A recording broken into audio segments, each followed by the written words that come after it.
Hello and welcome to Good Game, the show for gamers by gamers. I'm Barjo. And I'm Junglist. They say only two things are certain in life, death and taxes. But in Game Land there's only one. A successful game will get a sequel. And this week we're all about number twos. Killzone 2 is a PS3 only futuristic shooter. It looks great, but does it deliver on the action? Dawn of War 2 developers have radically changed things since the first game, but is it a change for the better? And she's back. Alma is her name and F.E.A.R 2 is her game. But do the scares stack up in this sequel? Backwards compatible returns with a look at where the hugely successful Warhammer universe began. That's right, we're heading to our sheds to paint some tiny military miniatures. But before we get bogged down in all that... Bogged? Number twos? No? Sigh. Can you guess the game for this week?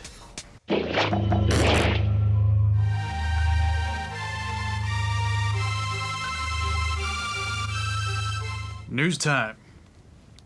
Oh, it's me. Do it. Good game! Japanese game developer Capcom have finally confirmed the inevitable by officially announcing their sequel to the popular zombie meets shopping mall extravaganza Dead Rising. Dead Rising 2 has been revealed to be in development for PC, Xbox 360 and PlayStation 3 and will take place several years after the events of the original, with the zombie virus having spread across the entire USA. In related news, Capcom have also found a new local distributor, signing up with THQ Australia. The move comes after the developer was forced to part ways with their previous distributor, Red Ant, after the Australian company entered into receivership as a result of the global financial crisis. The latest in a long line of classification controversies has erupted in the past week, with the Sydney Morning Herald reporting that many of the most popular massively multiplayer online games have been banned from retail sale. The ban, which will affect games like Blizzard Entertainment's World of Warcraft and Mythic Entertainment's Warhammer Online, was reportedly brought down by the Federal Attorney General's office because none of these games have ever been submitted for rating by the Australian Classification Board. For many years, game publishers had operated under the assumption that online games with no single-player component did not need to be classified. However, the Attorney General has decided that no such loophole exists, and that any retailers caught selling the games will face an $1,100 to $11,000 fine and could even face up to 12 months imprisonment. LucasArts' latest Star Wars tie-in game, The Force Unleashed, has earned itself an award from the Writers Guild of America. The tale of a Dark Jedi apprentice in the tutelage of Darth Vader scored well when it was reviewed on Good Game last year, and its epic story helped it to take the honours over quality games like Command & Conquer Red Alert 3 and Fallout 3 to win a WGA award for Best Video Game Writing. The Force Unleashed is only the second game to be honoured by the Writers Guild, with the winner of the inaugural award in 2008 being the comedy horror game Deadhead Fred. The first Killzone for PS2 was Sony's answer to Xbox's incredibly successful Halo. It was even dubbed the Halo Killer. But when it was released, it was glitch-laden and fell way short of expectations. Things were somewhat redeemed with Killzone Liberation on PSP, which is still one of the best PSP games to date. So with mixed offerings, you can't really blame gamers for being cynical when a Killzone 2 trailer appeared in 2005 with stunning visuals. Many believed it couldn't possibly be gameplay footage and had to be pre-rendered. Well, in this regard, expectations have been more than met. Killzone 2 is simply one of the best-looking FPSs we've ever seen. You are Sev, a member of the ISA, sent on a retaliation mission to planet Helgar. The story isn't the strength of the game, and in fact, they don't really do too much to develop the characters or the universe. But what about Seth's massive hissy fit towards the end? I've seen hissier, John. Loading is covered by cutscenes and it flows seamlessly into the action without any noticeable change in resolution at all. A lot of games say they have this blockbuster movie style of action, but usually that's just code for lots of red barrels. Killzone 2 delivers on this. The camera tilts and the color grading actually delivers some great looking action. Yeah, especially those yellows and the lens glare purples. Now, Jung, I've done some research. Wikipedia. Yeah, and I found out that this game uses deferred rendering, which can be a less resource-hungry way of handling lots and lots of lights. It pays off here. Add in a smoke-covered battlefield and some improved depth of field and you've got yourself a looker. It's especially noticeable when you're sniping or just simply reloading. Jung, this is how I like my sci-fi, you know? Barren, dusty, decommissioned industrial sites and crazy interplanetary weather and realistically extrapolated technology in the vehicles and the weapons. Of course, you gotta have your one-man tank level.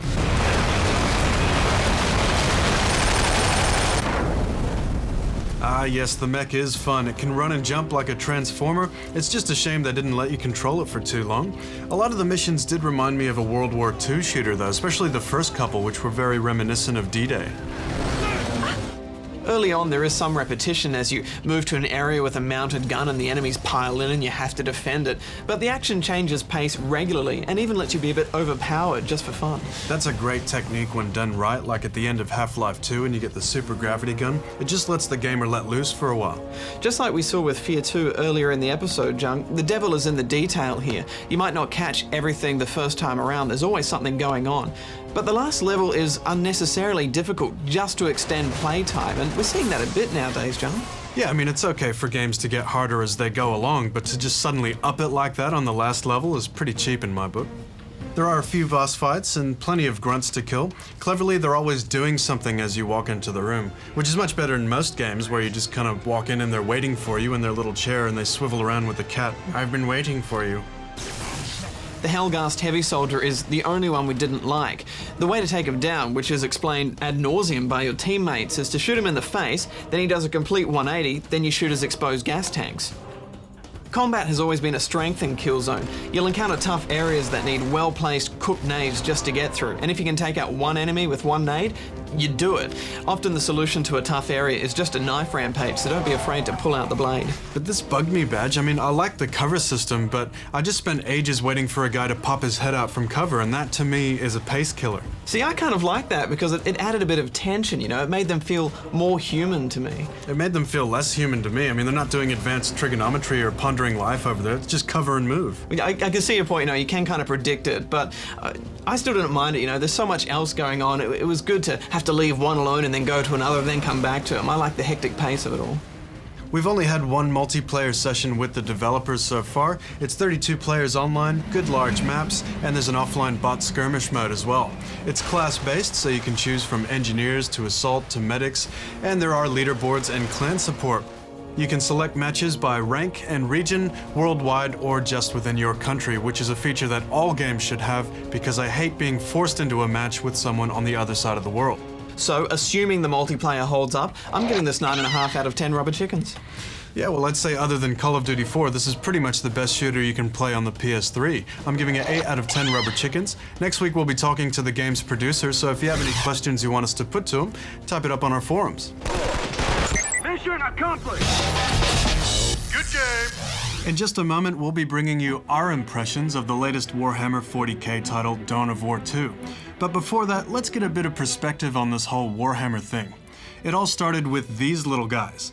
In 1975, a group of friends, including industry legends Ian Livingstone and Steve Jackson, invented a tabletop fantasy game involving some painted miniatures, a few six-sided dice, and a whole lot of imagination.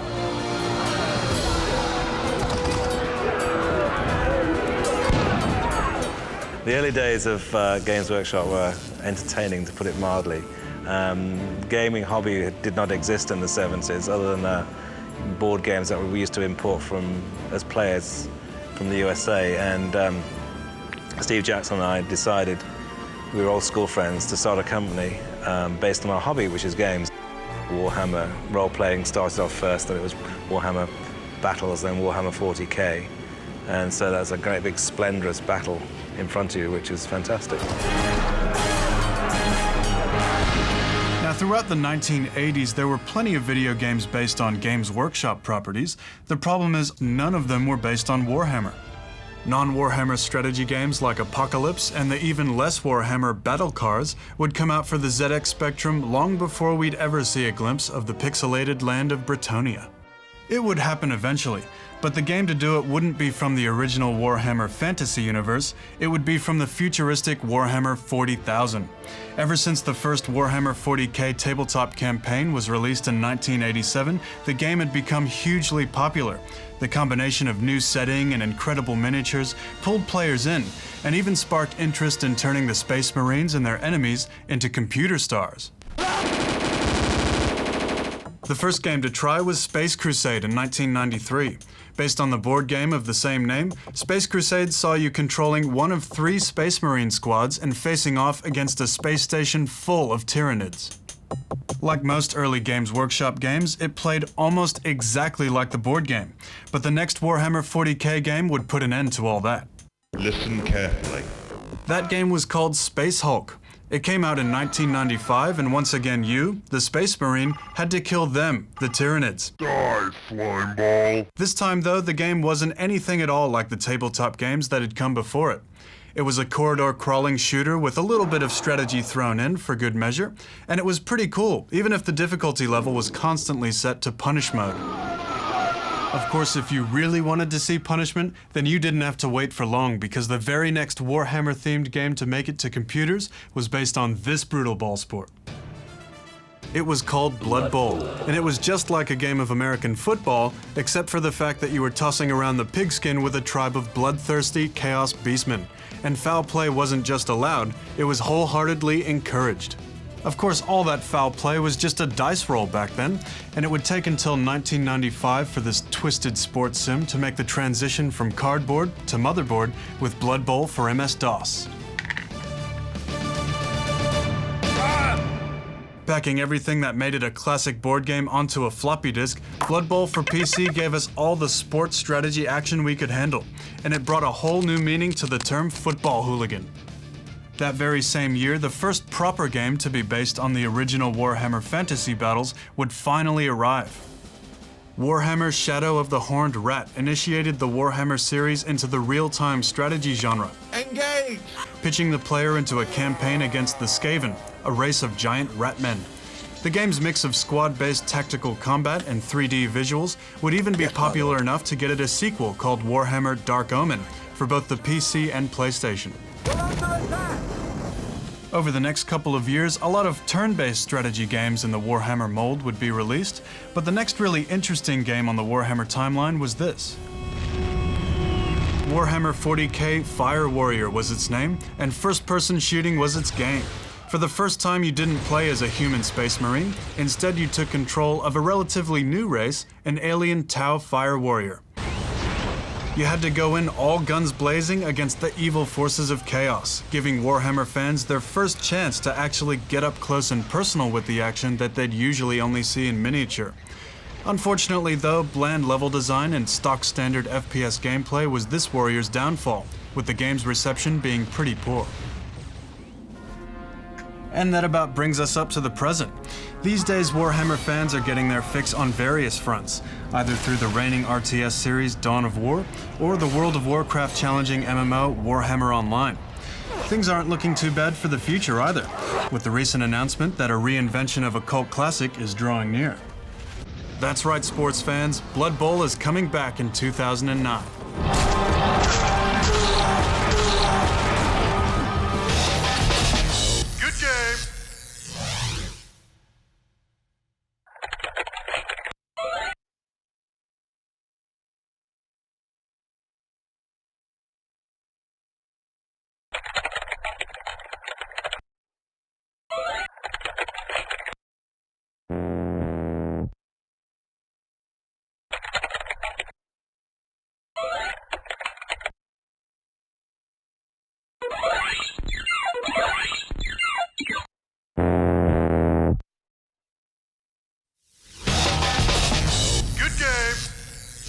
Kill the orcs that are out in the open! For the last 9 years, Relic have constantly reinvented the strategy genre.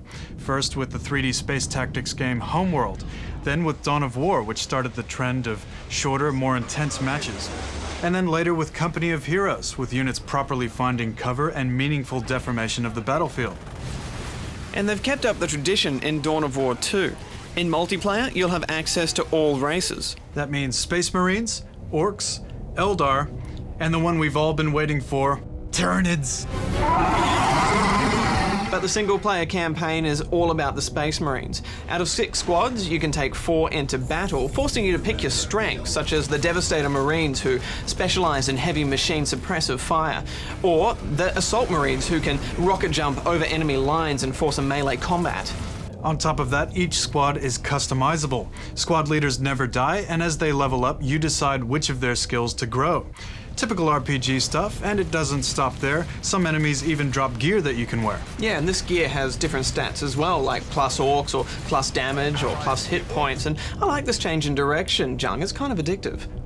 I hated it, dude. I mean, I know war gear is a part of the 40k universe, but it just felt like I was playing Diablo 2 or something. It's too much RPG, not enough tactics. But they've gotten rid of the base building and brought in this cover system from Company of Heroes, and to me it's just as tactical as Dawn of War, except that you're customizing before the mission starts instead of in the middle. Yeah, at the start I dug that too. I was leapfrogging my units from cover to cover, but then you realize you don't actually have to do that. You can just left-click select all of your units, right-click what you want to die, and you'll be fine. And later on, when you get Terminator armor, it becomes even easier. So do you reckon it's just too easy? No, it's just a bad system, you know? Like, some of the abilities that you get are literally increased damage. When would you not want to increase damage? You know, in what situation wouldn't you want that? How about some imagination? And later on, when you upgrade the abilities, you have about 4 that are increased damage for that unit and the units around it. So you go into every battle just cycling through the same abilities, and that's not tactical.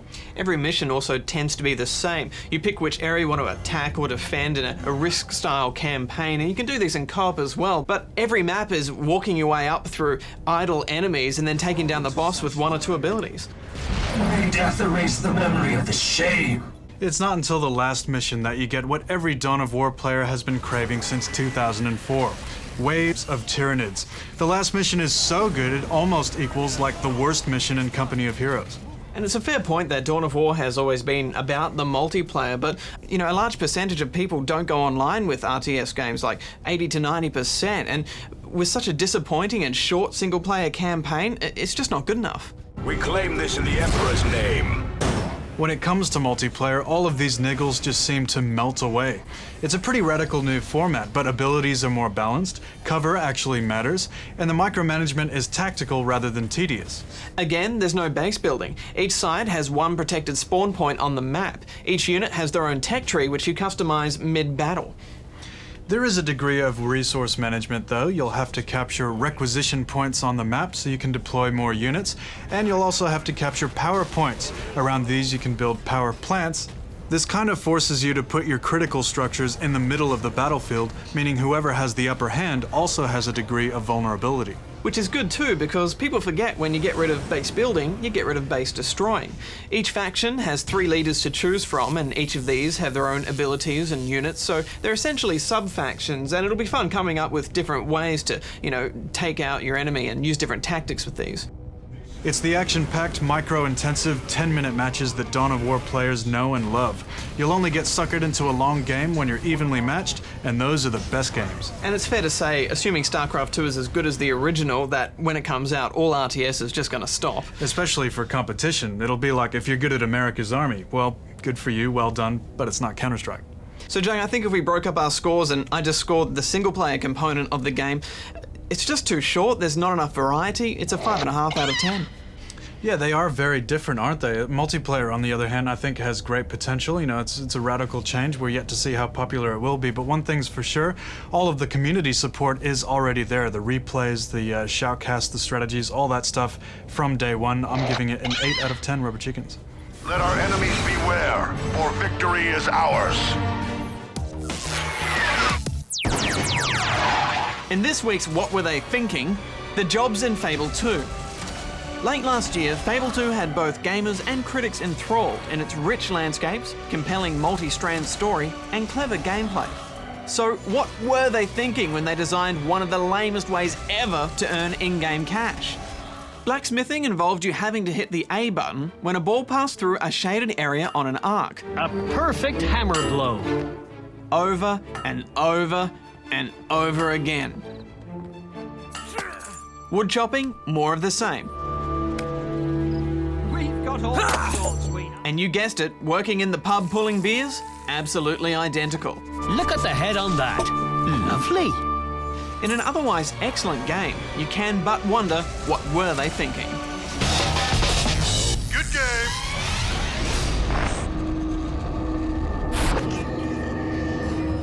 In 2005, the resource-hogging horror FPS F.E.A.R was released, and we were all introduced to Alma, a little girl who got her kicks by freaking us out.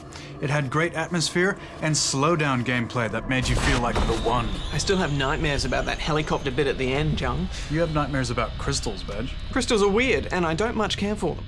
Anyway, our spine-tapping friend returns in F.E.A.R 2 Project Origin, simultaneously developed for the PC, 360, and PS3, and picks up just where the last game left off. You're a part of a special forces unit going about your special business as Alma decides to unleash her nuclear rage. The first game was known for its scripted hallucinations and unique scenarios to tell a story. And F.E.A.R 2 does this as well and raises the bar a little. In many ways, it's a very polished old-school corridor shooter, from the head bob to using keycards to access areas. By walking through a door, you'll trigger a vision or a creepy event, and these aren't particularly frightening, but they do have interesting sound effects and fantastic imagery. Nice of you to join us, sunshine. The attention to detail in the environment and the time taken by the developers to craft all these moments throughout the game is well worth it. Yeah, special mention for the level detail. It's on a par with Half-Life. You are rewarded for exploration, but sometimes the level design lets you down and you end up breakdancing until you fall into the exit.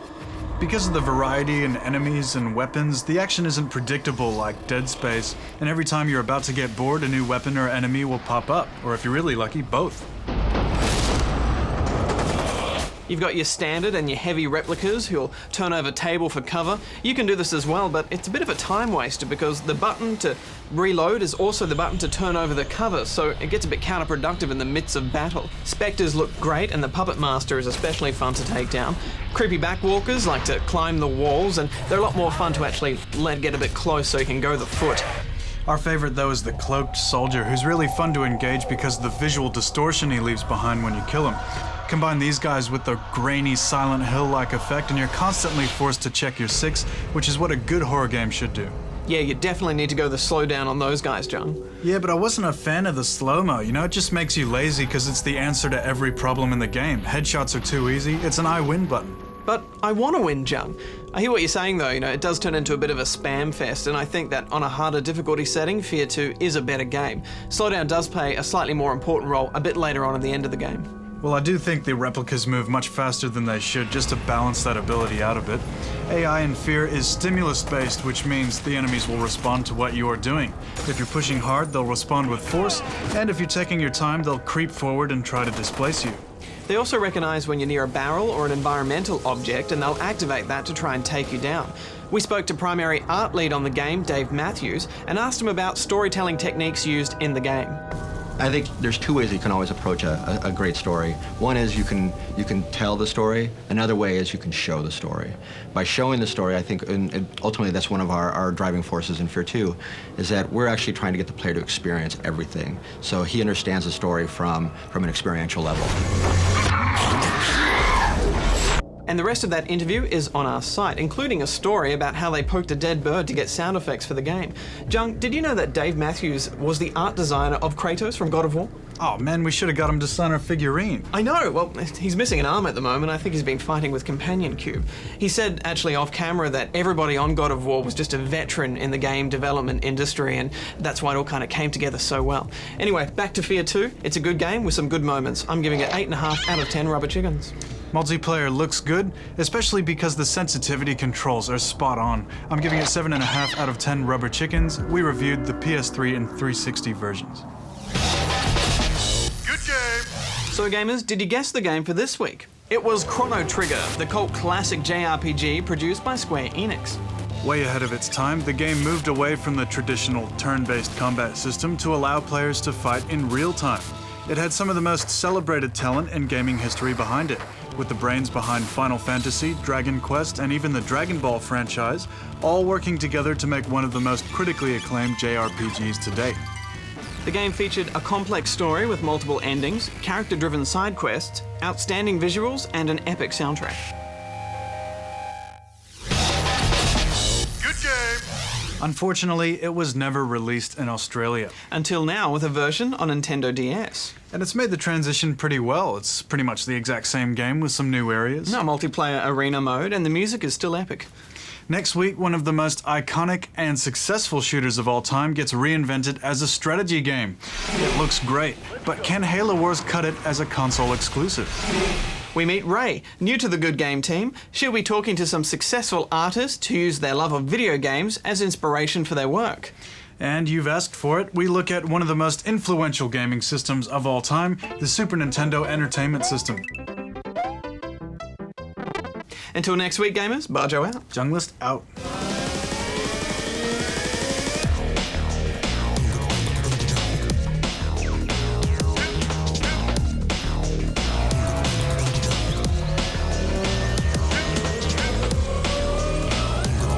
I am the god of war! Hey, cut it out, you two.